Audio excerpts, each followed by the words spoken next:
What's up everybody, Patrick from wpbuilderhelper, and in today's video we're talking pricing. Specifically, I'm going to be showing you some things with Elementor, and we're going to talk about some other things, but this has been a really funny week, and it just keeps getting funnier by the day and by the hour. So if you're interested in finding out more of what my thoughts are, it might actually shock you. But then again, it might not if you know this channel. So hopefully you'll sit through this and let's find out what's going to happen next, because I've got some future predictions for Elementor. Maybe right, maybe wrong, but I think I'm most likely going to be right. Get ready, let's get started.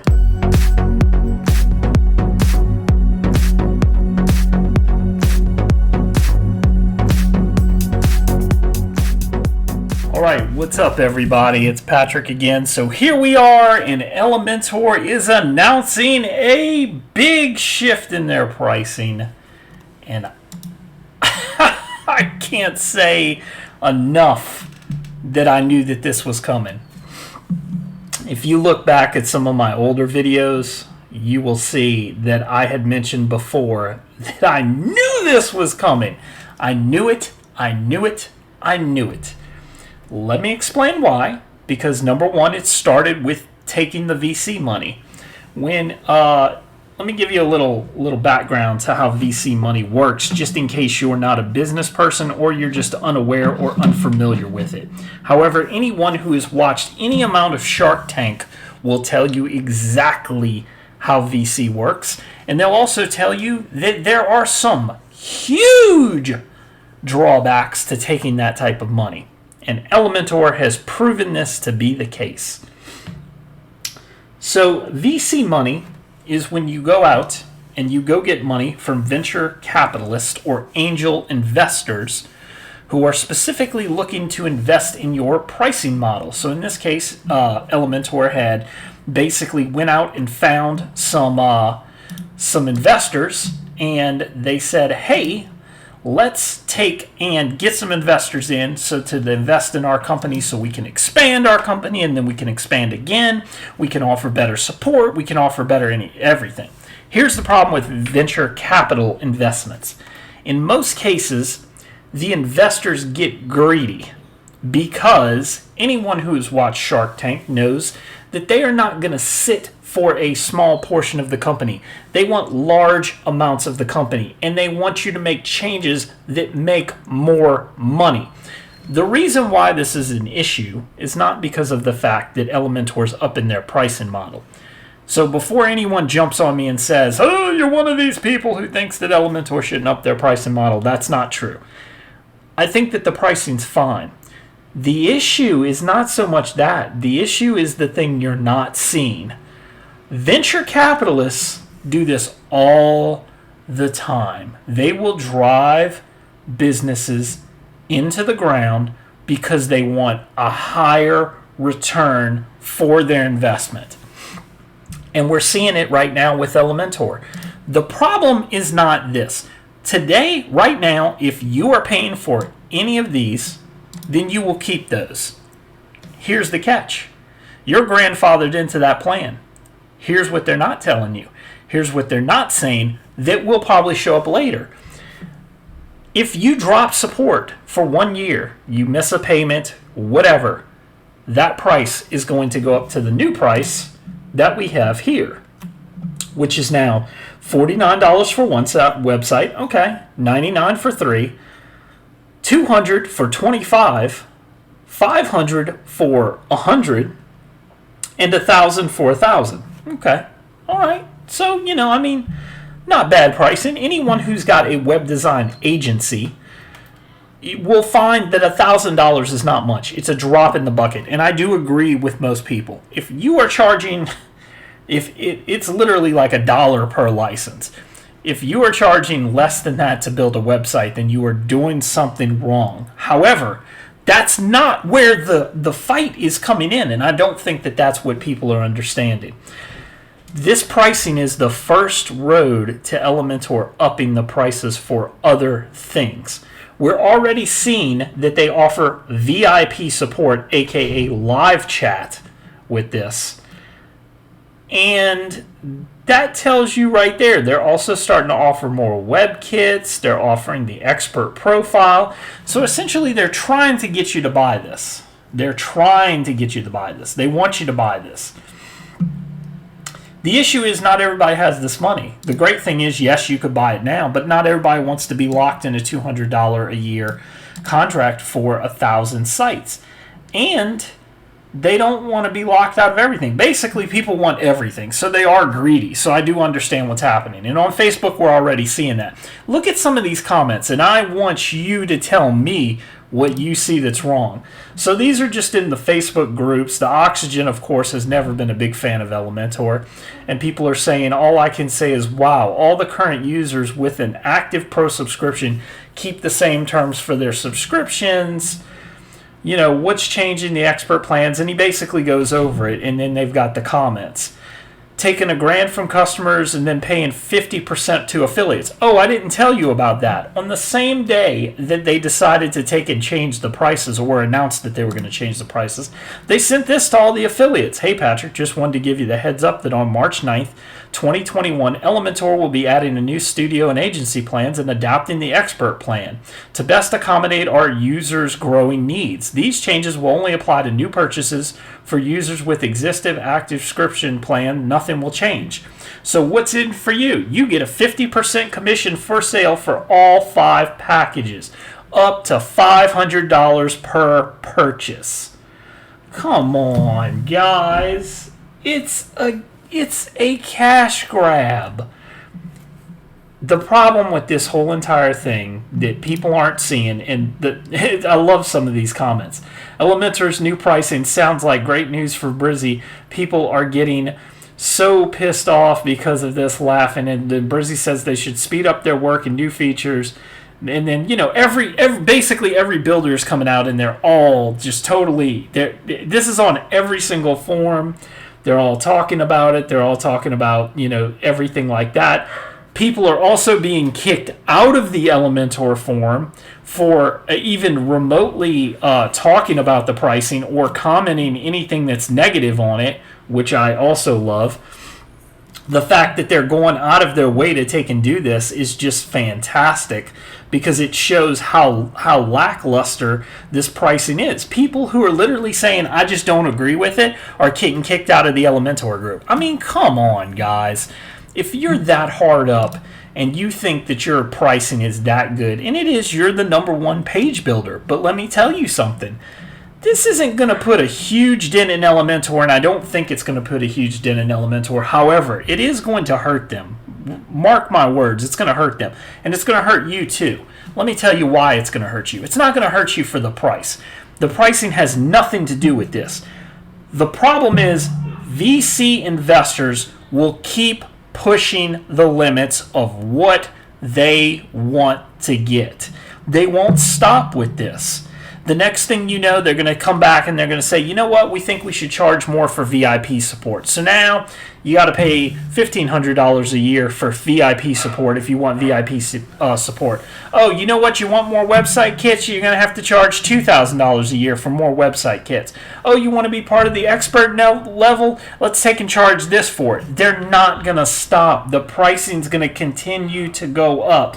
In a market where you have competition, pricing should go down, not up.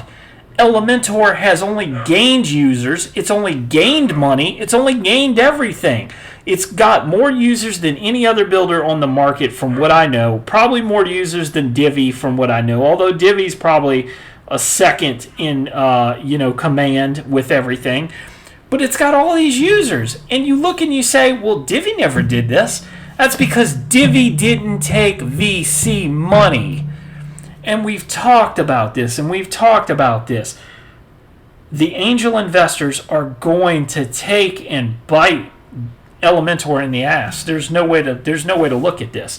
This is going to take, and it's going to start them down the road of people saying, you know what? I was good with Elementor. I've had enough. I'm washing my hands with it. At the end of the day, it's your choice whether you want to stick with them or not.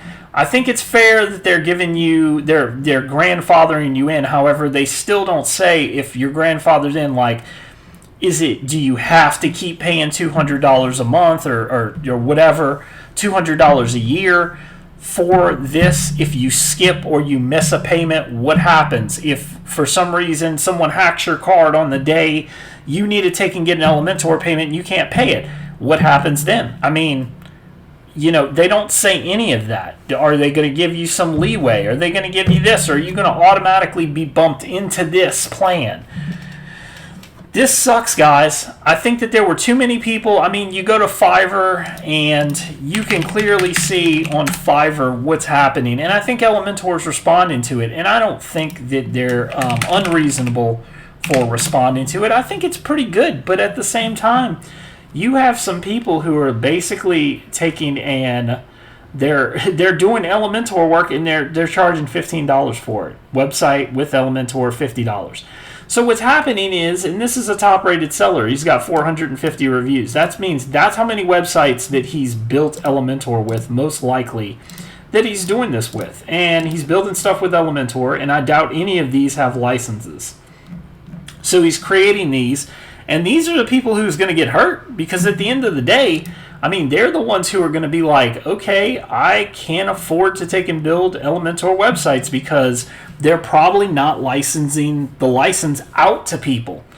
So this just brings up a great question, and it just so happens one of the people had asked the thoughts of something. It kind of leans into that, but I wanted to bring this up. One of the viewers on my channel had asked me this question, and it says, hey Patrick, what are your thoughts on how to handle the situation where if I build a client's website with one of the page builders that have an unlimited agency website plan, but then the client decides not to take my care plan on ongoing support? Seems the best practice is the client would have to buy their own license and I would have to remove my license key. If you build a site on an unlimited site plan, I think the need for upfront explaining to this could end up complicating things and could put off the client altogether, as it seems to add in some fundamental restrictions. Appreciate your thoughts on this. This is a great question, and Simon has this is one of the things that people are seeing on the forums. They're asking what's going to happen to my client, because I don't think a lot of the clients. So yes, you may build a site in Elementor, but here's the thing: a client may only pay. They may pay, let's say, $1,000 for the site. You may charge for the license, whatever. You may charge $50, $25 just to cover your cost or whatever it is. So you're getting your money out of the client for that license because they need to pay some kind of licensing fee. And you can kind of decide that. It doesn't matter. It's your license. You can kind of pick and choose how you want to do it. Of course, a client should always get their own license. That is what typically most people recommend. However, when you have this unlimited license plan, I'm sure what Elementor is fighting against is this right here. They're fighting against $50 web pages because they know that their license is getting used. So people are buying these. Back in the day when you had unlimited sites for $200, people would buy this, go on Fiverr or any other kind of website, and then they would start to sell the Elementor sites for so dirt cheap that the whole point was they were not worried about the license. They could have as many licenses as they want. It didn't matter. Now that they're kind of pushing back on this, it's creating drama with people because they're literally saying, okay, but what about the client? Like, what if I have 100 clients and I don't want to pay for each client's license? They should have to pay for their own license. Well, the problem is most clients don't pay for their own license. Most web developers are taking and paying for the license up front and then including that in the cost. And there's a lot of people who say, well, you're just not charging right, you need to charge more, and that is true. There is a lot of newbie web designers who are out there who do not know how to charge for a site. So there are plenty of Elementor sites that are being built for these price points right here: $50, $100, and $200. So they are literally paying for the license out of one job in most cases. Now, in this case, this doesn't make any sense because one license isn't going to do you any good. But it makes a lot of sense for this. Because if you're charging $200 for a website, well then all of a sudden you've paid for the website. But here's where the problem comes in. You have this updated website of $1,000. Well, now, yeah, it's $1 a website. That's more expensive. It's going to cause these people to start looking elsewhere. And the whole point of this being, hold on.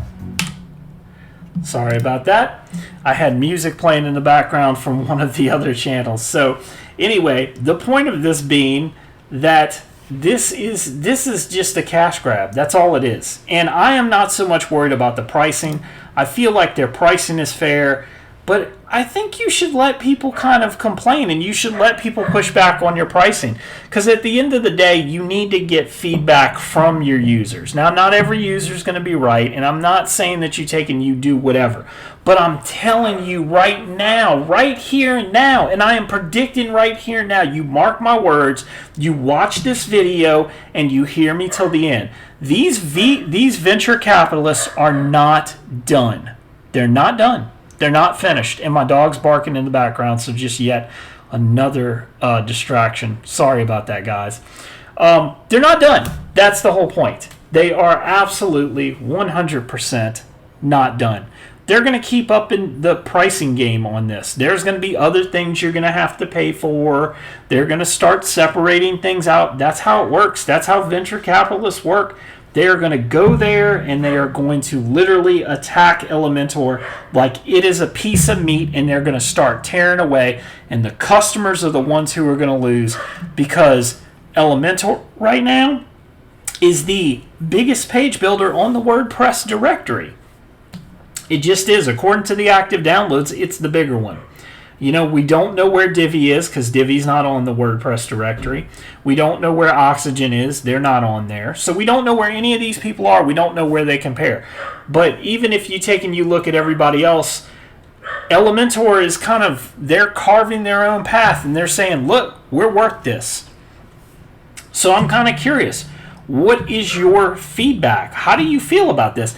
How does this affect you? So, you know, just like Simon was talking about, how does this affect you with your clients? Because to me, my thought process in this whole situation, which happens to fall in the Elementor realm of things, is I always, you know, if you're doing a maintenance plan, well, then I feel like you should pay for your client's license. Kind of like he was saying in his. I've always done that with mine. If you're going to pay for maintenance, then I am going to pay to take and make sure that the license is upgraded. However, if the client doesn't pay for it, then they should have to pay for their own license. A client is not going to pay, well, you know, I say that. They're probably going to pay for a $50 license. That's not that bad.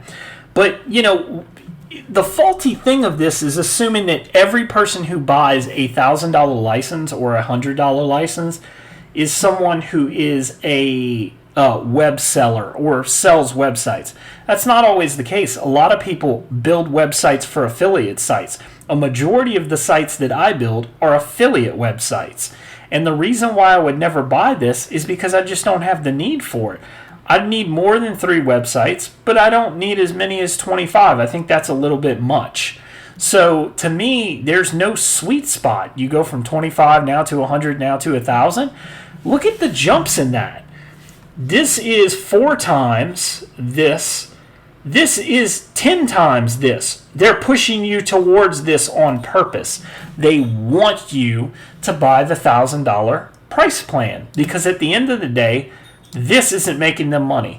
The people want this, and that's where they're going to make the money, and that's where they're going to screw people the most.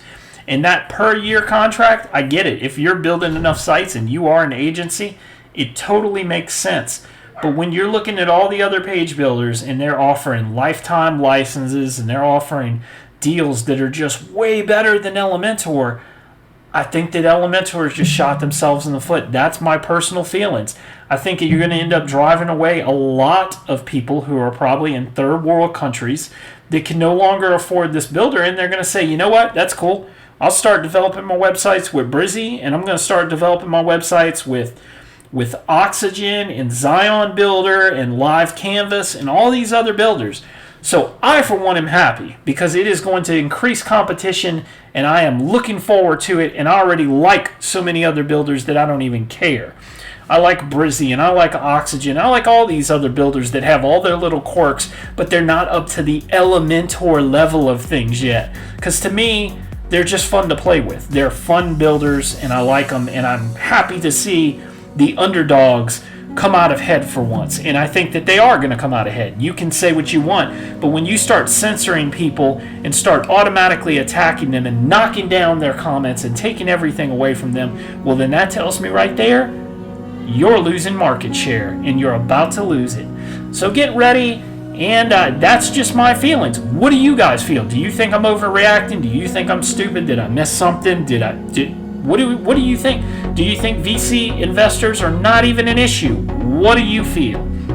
Give me your feedback down below, and I will catch you guys next time.